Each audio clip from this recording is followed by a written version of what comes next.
एक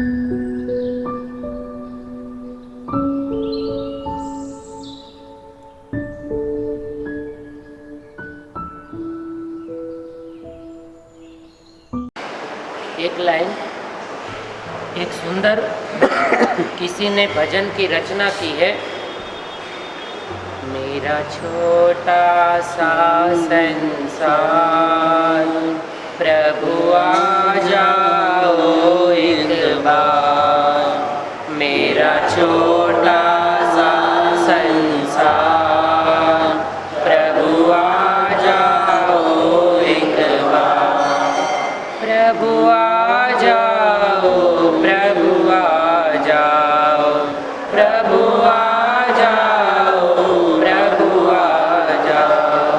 कभी मेरी भी सुन लो पुकार, कभी मेरी भी सुन लो पुकार, प्रभु आ जाओ एक बार, मेरा छोटा सा संसार प्रभु आ जाओ एक बार। हम सोचते हैं पुण्यशाली, प्रभु से हमने प्रार्थना कर दी, मेरा तो बहुत छोटा सा संसार है, आप मेरे द्वार पे क्यों नहीं आते, आप हमारे घर पे क्यों नहीं आते, हमारे मन मंदिर में क्यों नहीं आते। प्रभु कहता है मैं आने के लिए तैयार हूँ, परंतु अभी तेरी मति सुधरी नहीं है। मति मतलब बुद्धि। जब तक तू तेरी मति नहीं सुधारेगा तब तक मैं तेरे द्वार पे आने के लिए तैयार नहीं हूँ। हमारे जीवन की एक दुखद घटना, विशेषता कहो या हमारी आदत कहो, अवगुण को हम वेलकम करते हैं और गुणों को हम आने नहीं देते, और यही तो हम मार खाते पुण्यशाली। ये शरीर भी एक देवालय है, ये शरीर भी एक देवालय है, आत्मा परमात्मा है। इस देवालय में वो प्रभु क्यों नहीं आते? कारण सिंपल है, हमने आज तक मात्र दूसरों के अवगुणों को वेलकम किया है, गुणों को वेलकम करना हमने सीखा नहीं है, और इसीलिए हमारी मति भी सुधरी नहीं है। आज हम मति के बारे में थोड़ी बात करेंगे कि भगवान कहते हैं तू तेरी मति सुधार, फिर मैं तेरे द्वार पे अवश्य आऊंगा। 4 प्रकार की मन की मति। सर्वप्रथम मृगमति। मृग का मृगः ये संस्कृत शब्द है, सामान्य भाषा में हिरण। हिरण एक ऐसा पशु है जो 24 घंटे भयभीत रहता है। हिरण होता सीधा साधा है, पर उनकी एक कमी है, उनके हिसाब से गुण कहो या कमी कहो, उनके अंदर 24 घंटे भय रहता है, कब कोई आ जाएगा मुझे मार के ले जाएगा। हमारे जीवन की मति अगर हिरण जैसी है तो हमारे अंदर प्रभु प्रवेश नहीं कर सकते। हमें कितना डर रहता है 24 घंटे, हमारी संपत्ति को कोई ले न जाए, हमारे शरीर को कुछ हो न जाए, हमारे स्वजनों को कुछ हो न जाए, सांसारिक उपभोग परिभोग की सामग्रियां हमसे कोई छीन न ले। हमारा मन भी उस मृग की तरह 24 घंटे डर में रहता है। और संसार का एक वास्तविक नियम कौन सा है पता है आपको? संसार में एक नियम वास्तविक है जो सबको स्वीकार करना पड़ता है, चाहे संत हो, आचार्य हो या श्रावक हो या हमारे जिन शासक की श्राविका बहनें हो। वो कौन सी चीज़ है? चेंज। चेंज ऐसी चीज़ है जो ये स्वीकार नहीं पड़ेगी। सिंपल व्यवहारिक भाषा में भी जो 100 साल पहले परिधान था, आज क्या वो परिधान है? 100 साल पहले जैसे व्यक्ति हुआ करते थे, जैसे हमारा कल्चर हुआ करता था, आज क्या कल्चर है? हाँ, बदलना हमें नहीं है, पर परिवर्तन, चेंज इज कंपल्सरी। ये एक कुदरत का नियम है। हर चीज़ में कहीं ना कहीं तो बदलाव आता है। तो हमें फिर 24 घंटे मृग की तरह डर किस बात का? जन्म में युवा अवस्था आई, बचपन था कि नहीं था? बचपन गया, युवानी आई, ये चेंज हुआ। तो फिर युवानी के बाद वृद्धत्व में डर कैसा? हमारी हड्डी मजबूत है, कहीं कमज़ोर ना हो जाए, हमारे कान अच्छा सुनते, कहीं कमज़ोर ना हो जाए, हमारी जीवा अच्छा रसास्वाद कर सकती है, कहीं वो रसलोलुपता कम न हो जाए, है कि नहीं? 24 घंटे डर। मेरा पुत्र कहीं मेरे से वियोग न हो जाए। प्रत्येक भोग उपभोग की चीज़ों के लिए आप जवाब दो, हमारे अंदर डर है कि नहीं है? तो चेंज को स्वीकार करना सीखो। जैसा शरीर 25 साल का होता है ना, वैसा 45 साल में थोड़ी होता है। आज मैं भी था, जब दीक्षा ली तब मैं 27 साल का था, और 3 साल बाद जोग के बाद जब प्रवचन करता था मैं ज़बरदस्त बोल सकता था। आज 1 घंटे में मैं भी थक जाता हूँ भाई। तो चेंज आया कि नहीं आया?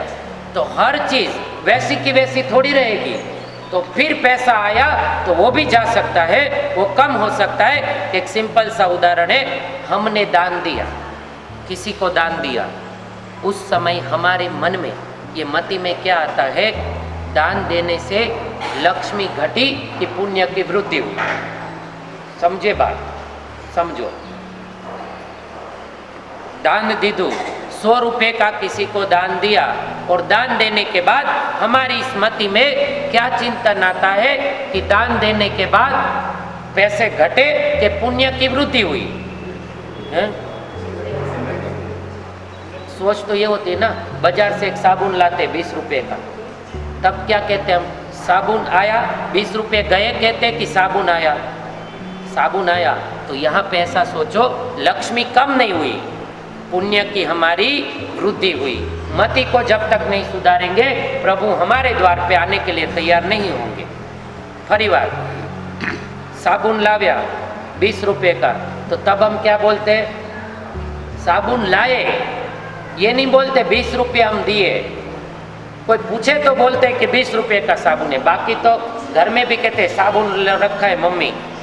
तो यहाँ पे भी ऐसा बोलो कि दान दिया तो लक्ष्मी की घटती नहीं हुई, पर हमारे पुण्य की वृद्धि हुई है। समझ समझ में फेरे। ये हिरण जैसी जब तक हमारी मति रहेगी, परमात्मा हमारे साथ नहीं आ सकते भाई। 24 घंटे डर है हमें, है कि नहीं है?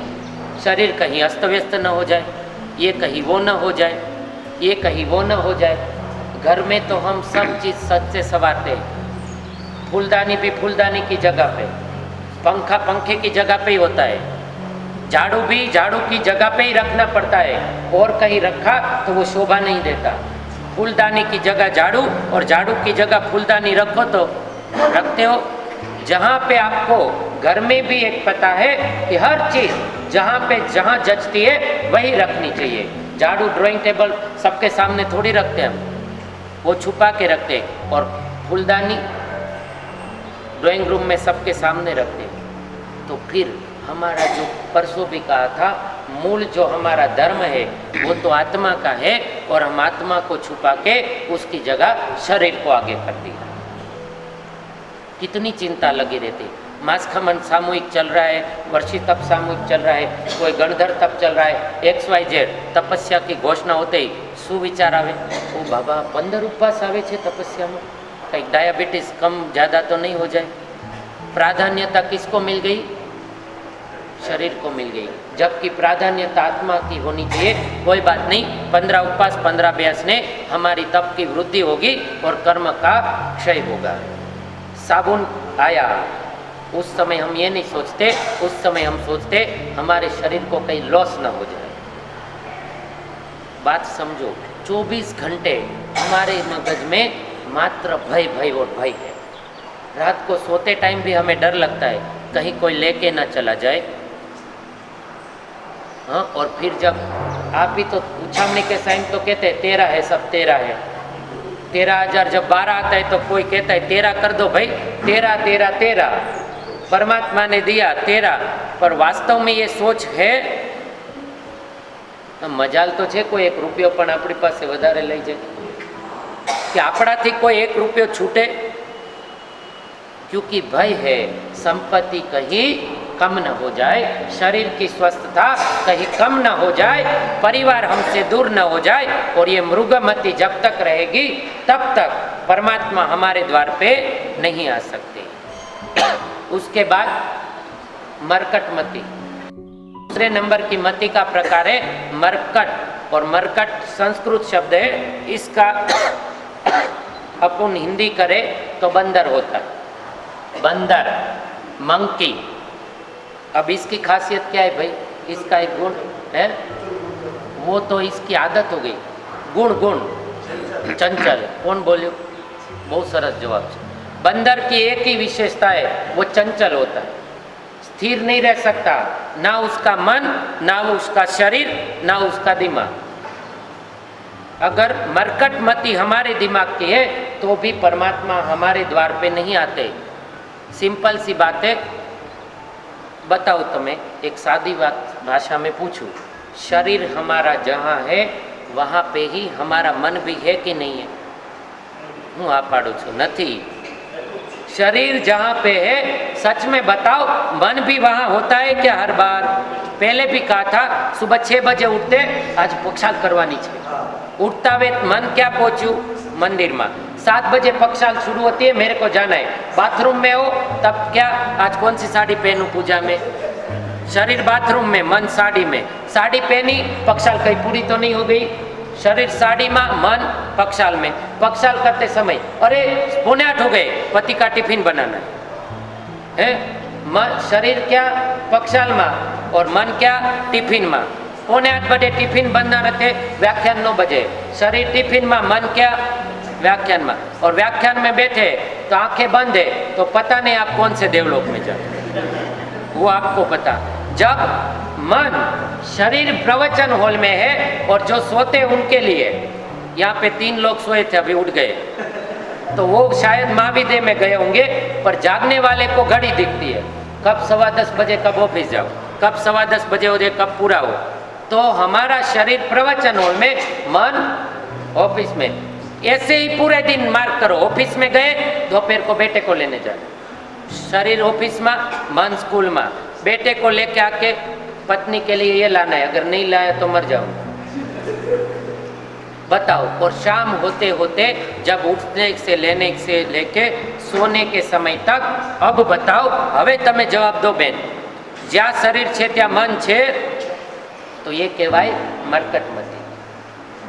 हमेशा एक व्यवहारिक जीवन में भी आपको, अगर हमारी बहनें मेड़वन बनाते, गुजराती में तो मेड़वन के, आप हिंदी में क्या कहते हो पता नहीं, माड़वन, जैसे छाछ में दूध डालना पड़ता है तो फिर क्या बनता है, दही बनता है।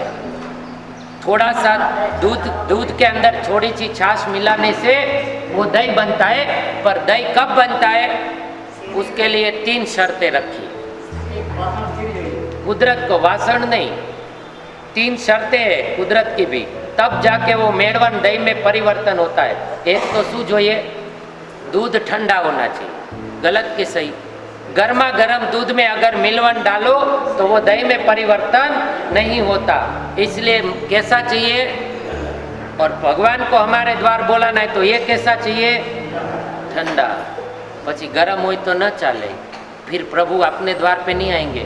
दूसरे नंबर में स्थिर रहना चाहिए, दूध बार बार उसको हिलाते रहोगे, वो बर्तन को जैसे कहा ना आपने, हिलाते रहोगे तो भी दही बनेगा नहीं। और तीसरा समय चाहिए, एक समय देना पड़ता है। अगर आपको जल्दबाजी हो जाए कि 15 मिनट हुई, चलो देख लेता हूँ, आधा घंटा हो गया, चलो देख लेता हूँ, तो फिर भी हमारा काम नहीं होता। पहली शर्त है कि दूध ठंडा, दूसरी शर्त है दूध हिलाने का नहीं, स्थिर चाहिए, और तीसरा पेशेंस। तो भगवान भी कहते हैं तू हिलन डुलन मत कर, और तभी तो आप प्रतिदिन सूत्र बोलते हो, आपको पता होना चाहिए उसके मीनिंग क्या है। अन्नत सूत्र में बोलते ठाणेनम मोणेनम जाणेनम, आनो मतलब शू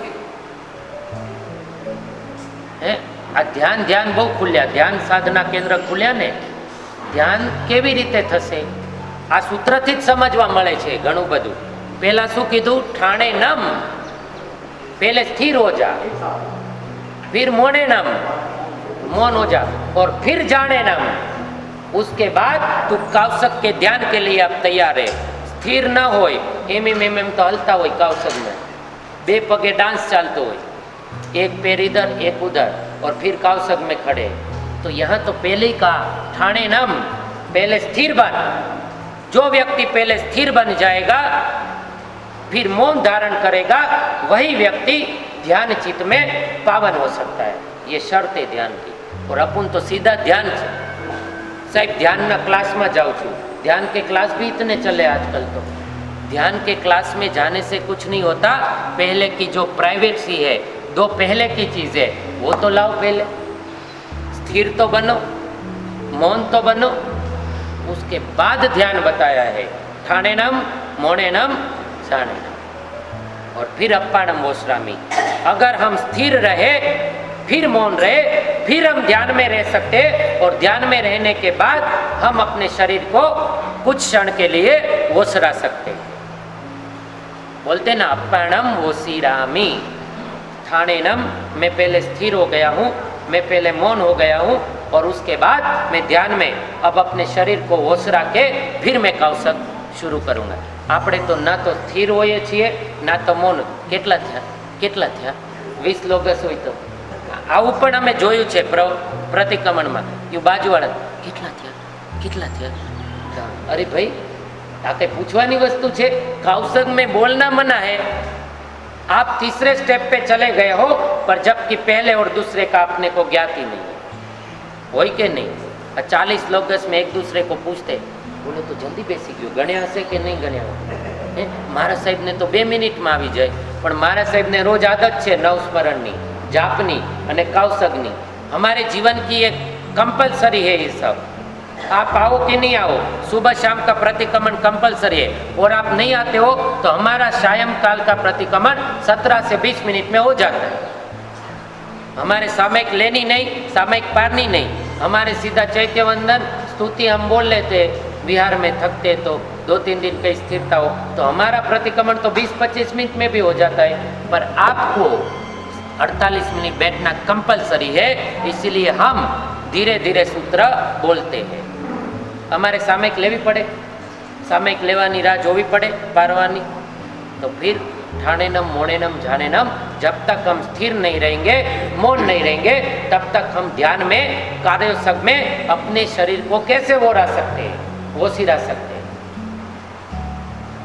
ये ऊभा रहवाथी, हलन डुलन करवाथी कौशक पे भी कितने तरह के दोष बताए। छूट सबे, जिन शासन को समझो इतना सूक्ष्म है, इसमें छूट हर चीज़ की है, पर उसके भी कुछ रूल्स है। कब क्या छूट रखनी है, खांसी अपने हाथ में नहीं है, बगासू कहने वो भी अपने हाथ में नहीं है। तो उस समय अगर आप हिल भी जाते हो, डुल भी जाते हो, तो वो बाह्य है। पर तने केटला गण्या, ते केटला गण्या, तारे केटला बाकी छे, इसके लिए छूट थोड़ी दी है परमात्मा। तो ये होता है मरकट गति। हमेशा चित्त विचलित, चंचल। अगर चंचल मन का स्वभाव है तो भी हमारे द्वार पे परमात्मा का पदार्पण नहीं हो सकता। एक बात कहूँ, मैं छोटा हूँ पर बताता हूँ उदाहरण के लिए। कोई स्त्री प्रेग्नेंट है, कोई स्त्री प्रेग्नेंट है, बरोबर। मिनिमम डिलीवरी कितने महीने बाद होती है? 9 मंथ मिनिमम। उस बहन को बहुत साल बाद बच्चा हो रहा है पेट में, उसको पता है कि इस बार कुछ होने वाला नहीं, मैं स्वस्थता से बच्चे को जन्म देने वाली हूँ। और एकदम एक्साइटिंग हो कि मारा घरे पण संतान आवशे, हूँ पण माता बनीश, खूब आनंद में छो। और उस समय अगर आपने डॉक्टर से पूछ लिया कि जल्दी करो भाई, मेरे को जल्दी माता बनने का शौक है, और उस समय अभी 6.5 महीने या 7 महीने, और डॉक्टर बोले कि मैं पेट चीरीने बाळक काढूँ, आर यू एग्री और नॉट? आर यू एग्री और नॉट? न थवाई। जवाब साचो है। किसी हालत में 6.5 या 7 महीने में मैं ऑपरेशन के द्वारा बच्चा नहीं चाहती, तो तब डॉक्टर कहता है कि आपको पेशेंस रखना पड़ेगा। तो यहाँ पे व्यवहार में भी प्री मैच्योर डिलीवरी बच्चों को कमज़ोर बना सकती है। तो तो प्री मैच्योर रिजल्ट आपके जीवन को कमज़ोर बना सकता है। ये समझो, चंचलता हर चीज़ में नहीं चलती, क्योंकि 6.5 हमारी माता बहनों को पता है, अगर 6.5 या 7 महीने में बालक का मैंने जन्म करवा दिया तो निश्चित वो बालक कमज़ोर, कमी या खोड़खापन वाला होगा। उसको 9 महीने तक रखना कंपलसरी है।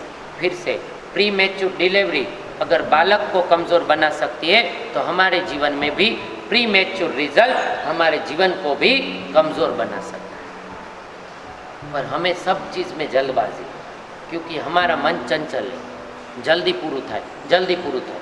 आपको पता भी नहीं होगा, बहनें तो हमारी अच्छी है यहाँ, रोज़ इतनी संख्या में। तमने एक बात कहूँ बहनों, मजा आवશે।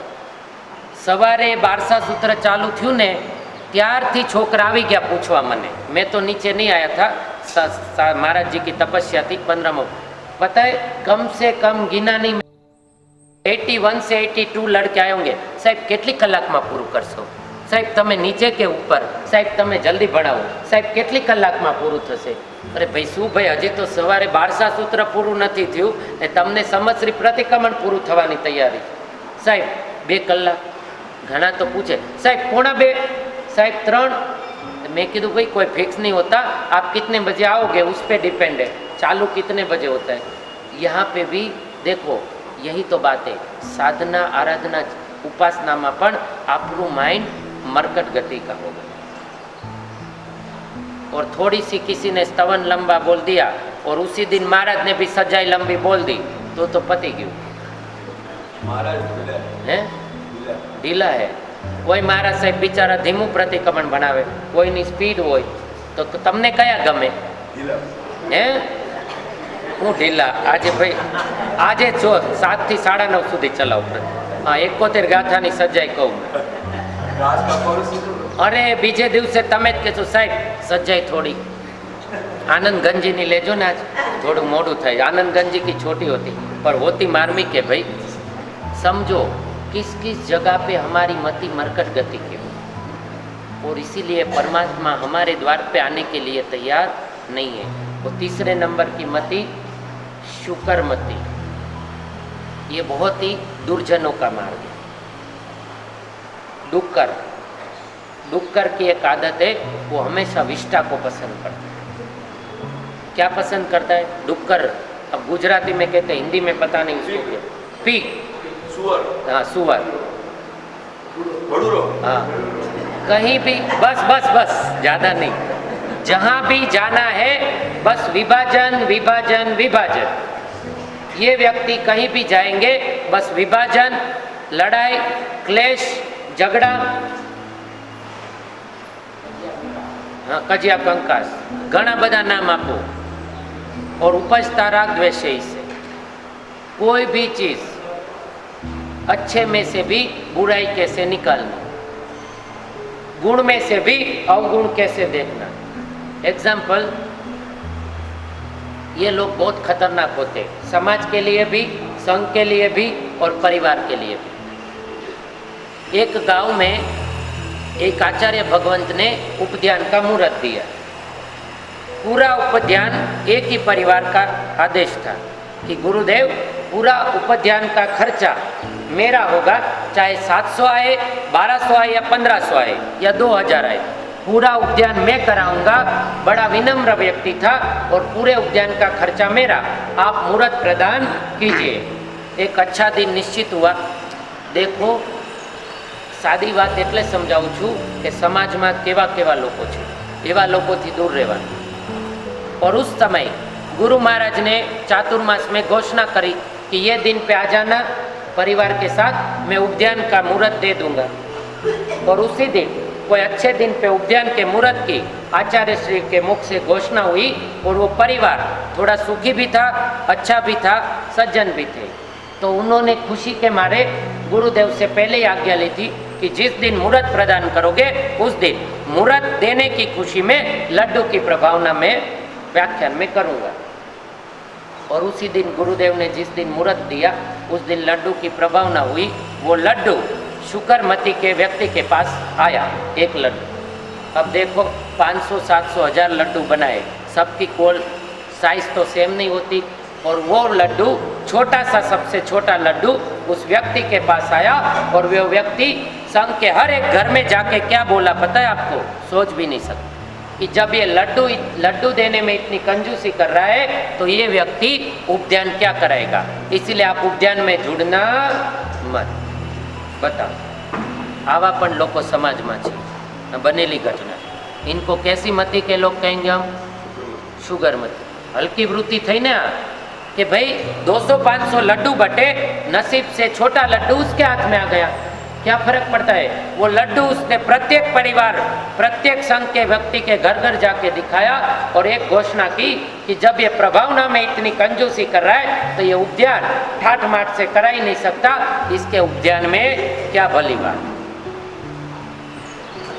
ऐसे तरह के लोग जहाँ भी जाएंगे वो मात्र द्वेष और कला, बस यही काम है उनका। कोई भी अच्छा कार्य हो रहा है विघ्न डालो और फिर अपने आप को समझते हैं वो किंग, मैं धर्म का राजा हूँ, मैं धर्मिष्ठ हूँ। ऐसा काम क्यों करना? 500 लड्डू बना के तो देखो एक बार। हम भी अगर हमारी मति ऐसी है तो हमारे द्वार पे भगवान कभी नहीं आ सकते भाई। आज कोई प्रभाव ना करता है तो अनुमोदना करो भाई, चाहे पेंसिल की क्यों न की। ओहो इसको तो पैसा वाला है, इसको तो पेंसिल की नहीं बॉल पेन की करनी चाहिए, और बॉल पेन भी 2 रुपये वाली थी, ये चाहता तो 10 वाली भी दे सकता था, ये चाहता तो गोल्डन की भी दे सकता था। नहीं, तू गोल्डन नहीं, तू 1 रुपया वाली तो आप। और जिस चीज़ की आप अनुमोदना करोगे वो चीज़ आपके अंदर अपने आप आ जाएगी। आज 14 को हमारे नीलेश जी एक ही पोषक करते, अनुमोदना करो। प्रभावना नहीं दोगे तो फिर भी चलेगा, प्रभावना के लिए नहीं किया, आज अकेला भी करता है। अरे इतने बड़े संघ में एक ही पोषक करता है, वास्तव में इस व्यक्ति को मैं धन्यवाद देता हूँ, ऐसी सोच रखो। और आपने अगर इसकी अनुमोदना की, ये आपको बोलना है, मैं नहीं बोला पाठ कि मैं इसको धन्यवाद देता हूँ, और अगर इसकी अनुमोदना कर ली तो एक दिन आपके अंदर भी ये औषध उपचार का गुण अपने आप आ जाएगा। कोई व्यक्ति दान देता है तो शुकर गति नहीं बनना, अपने को जो चौथे नंबर की है मधुकर मति के बनना। मधुकर मतलब भवरा, पहला मृगमती, दूसरा मरकटमती, तीसरा शुगरमती और चौथा मधुकरमती। मधुकर मतलब भवरा।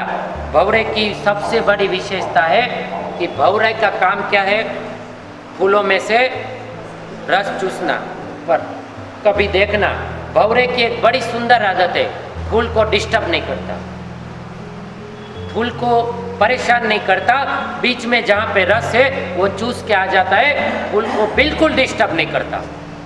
और ये व्यक्ति उत्तम कक्षा के व्यक्ति पूरे जीवन में किसी पे जीवन को, किसी के भी जीवन को, किसी भी की लाइफ को डिस्टर्ब नहीं करते।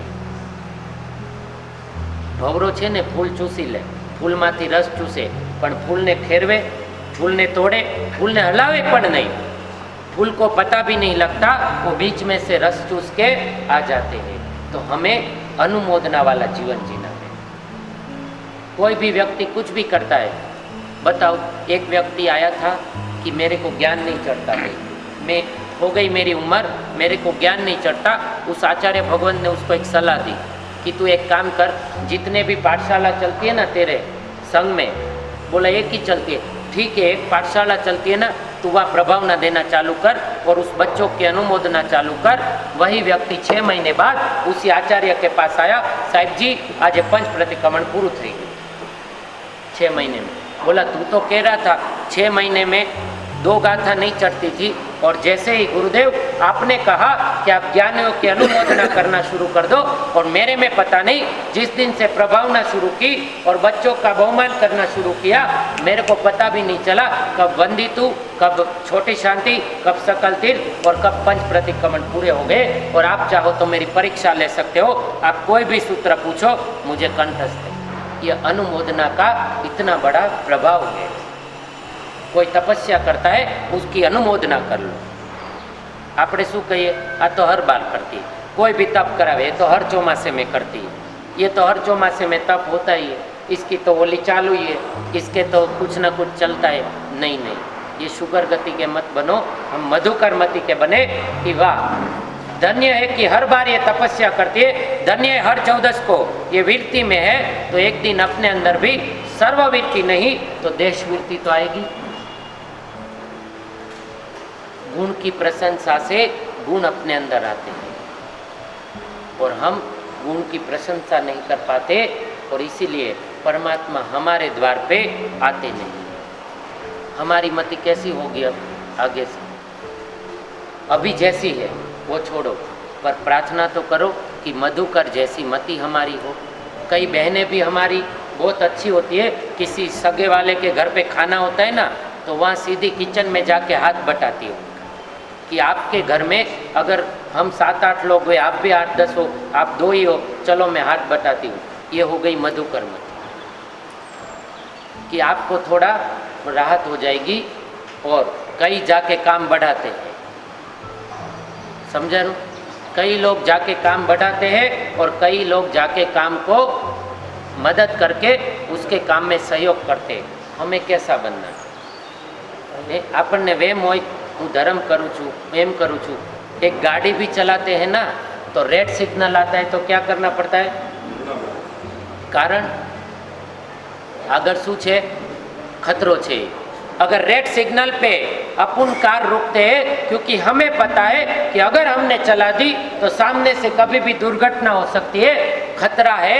तो यहाँ पे परमात्मा के वचन है, उसमें भी कई खतरा है, तो हम वहाँ क्यों नहीं अटकते? यहाँ पे जिन शासन में निज दर्शन कहा है, पर दर्शन की अनुमति नहीं दी है, तो रेड सिग्नल पर दर्शन पे है। रेड सिग्नल कहाँ है? दूसरों के दोष मत देखो,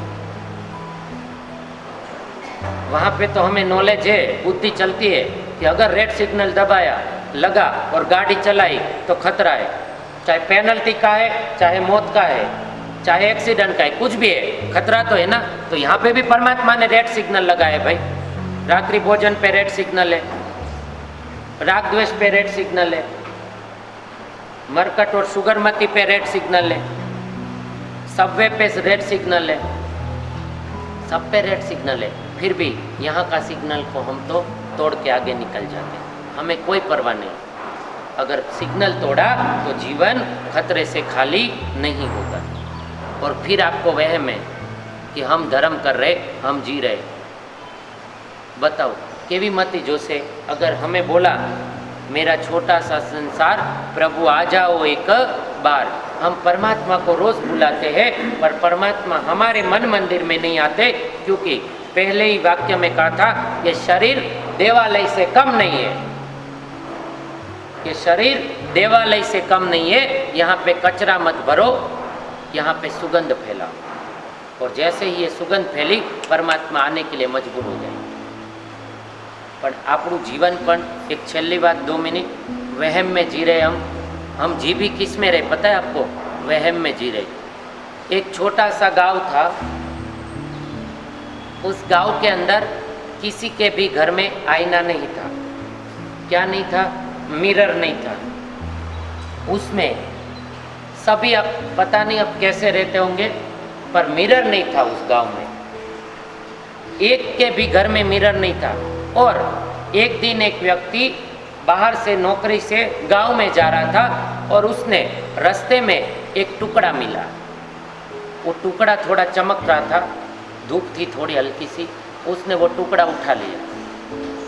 टुकड़ा किसका था? मिरर का। अब जिंदगी में इसने मिरर देखा नहीं था, उस गांव में मिरर था नहीं। अब वो मिरर का टुकड़ा उठा के वो घर ले गया और उसने कहा, उसने देखा उसमें, अब पता नहीं मिरर में दिखता क्या है भाई?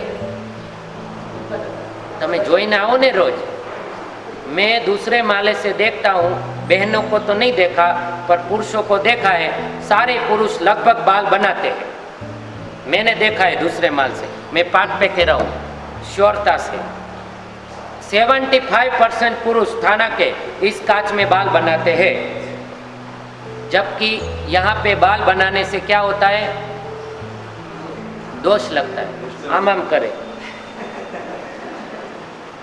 ये તમારે આમ કરવા માટે નથી, वो तिलक सही जगह पे लगाने के लिए है, क्योंकि बहनें तो ज़्यादातर माथे उठ के आती इधर मारवाड़ी। बहनों को नहीं देखा, पर दूसरे माल से मैंने देखा है सारे तिलक तो करता नहीं, पर ये काम सारू करे छे काज तमारू डेकोरेशन वाળનું जेंट्स। तो ये कोई भी करता हो तो आप रोकना, क्योंकि इससे गलत कर्म बंधन होता है। ये मात्र तिलक लगाने के लिए लगाए कि तिलक आपको लगाना है, और वो मिरर में देखा और घर जाके खुश हो गया कि ओ सारा गांव कह रहा था कि तू तेरे बाप जैसा है, तो बाप तो मर गया था, आज मुझे पिताजी के दर्शन हो गए। क्या बोल रहा है वो व्यक्ति? आज तो मुझे पिताजी के दर्शन हो गए। वो कहते मैं रोज पिताजी देखने को मिलेंगे, इसलिए उसने क्या किया, कबाड़ के अंदर वो कांच को छुपा के रख दिया, और प्रतिदिन सुबह ऑफिस जाने के पहले देखता, पिताजी को नमन करता है। एक दिन उसकी पत्नी ने देख लिया, 2 दिन देखा, 3 दिन देखा, उसकी पत्नी ने कहा ये क्या करता है, कबाड़ को कोई हाथ थोड़ी जोड़ता है, अब इसमें तो ना पैसे रखते ना कोई सामान है, हम तो ठीक है कपड़े है, ये कपड़ों को हाथ जोड़ता है, इसको जाने दे। और वो चाबी है ना रख देता था कहीं। आज पत्नी ने वॉच रखी है, चाबी कहाँ रखता है? उसने देखा, जैसे वो निकला आधे घंटे बाद चाबी ली, खोला और उसने देखा ओह इस सुंदर स्त्री को छुपा के रखी इसने। समझो बात, समझो આપણે કેમ જીવીએ છીએ એને સરખાવાનું। उसको क्या दिखा? प्रतिबिंब, वो सुंदर थी और उसको वहम है, अरे नक्की हवे इसीलिए दुराचारी चाबी छुपा के रखता है, इसने मेरी सौतन को लाके इस कबाट के अंदर बंद किया है। अब ये भी प्रतिदिन देखने लगी और वो घृणा से देखती थी। अब एक दिन बूढ़ी सासू ने देखा कि पहले पति मेरा बेटा हाथ जोड़ता है, अब ये भी चालू हो गई, आज मैं भी देखती हूँ अंदर क्या है।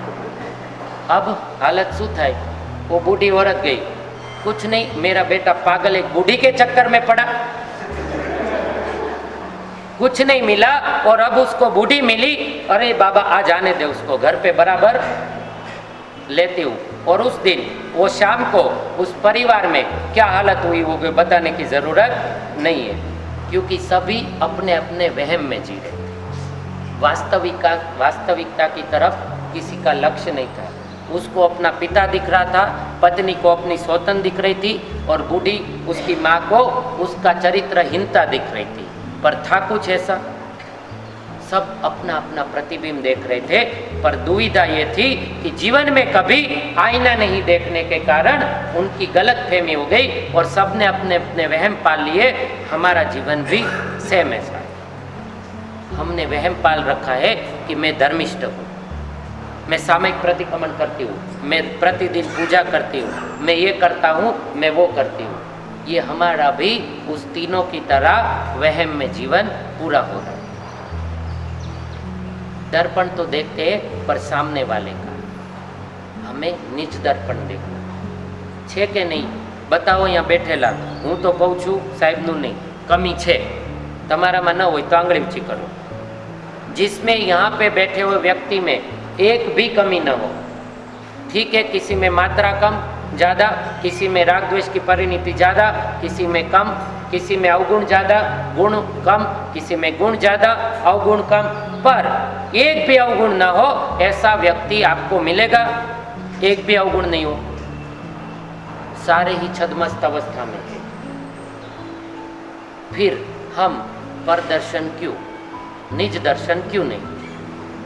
और ये परदोष दर्शन के कारण हमारी मति मृग, मरकट और सुगर जैसी हो गई। जिस दिन यहाँ जाकेंगे हमारी मति मधुकर मति जैसी हो गई। वो तीनों ही वहम में जी रहे थे और तीनों ने मिलकर घर में आग लगा दी। लड़ाई हुई ना फिर, तो हमारे भी जीवन में ये खलबल इसलिए मची है भाई, हम वहम में जी रहे। थोड़ा पेशेंस रखो, थोड़ा समझो। तीसरी बार कह रहा हूँ, ये शरीर देवालय से कम नहीं है, इसलिए इधर अवगुण को वेलकम मत करो, गुणों को वेलकम करो, तो अपना भी जीवन धन्य हो जाएगा और हम भी मधुकर मति को प्राप्त करके अपनी जो गति है सिद्धशिला की तरफ उस पर आगे बढ़ने का प्रयत्न करेंगे। जिनग्न विरुद्ध कुछ भी कहा हो तो त्रिविधे मिच्छामि दुक्कडम।